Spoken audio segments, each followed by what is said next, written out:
Kinachofanya upate fedha, upate vitu, ufanikiwe sio tu zile bidii zako, ile asili ya kuzaliwa kwako ndio inayoamua.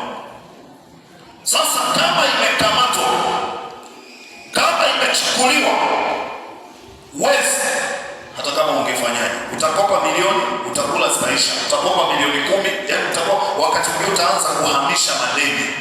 Unahamisha madeni. Unatakiwa ukombolewe. Yule mtu wa ndani akombolewe, wewe akombolewe, sio mwili wako, yule wewe. Na Yesu yuko tayari kufanya haya. Inasema Biblia katika Isaya, yeye aliyehamishwa.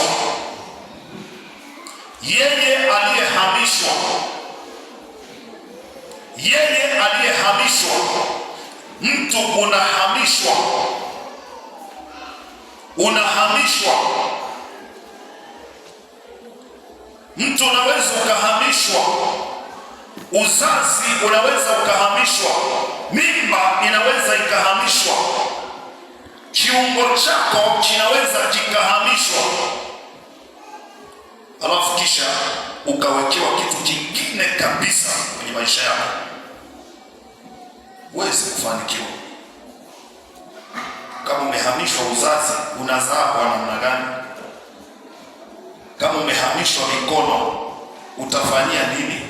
Hakuna kitu utafanya. Haleluya. Kwa hiyo tuna kazi sio ndogo, na maisha yako lazima yakae sawa. Kinachotakiwa ni wewe kuwa mtiifu na msikivu na mwelekevu.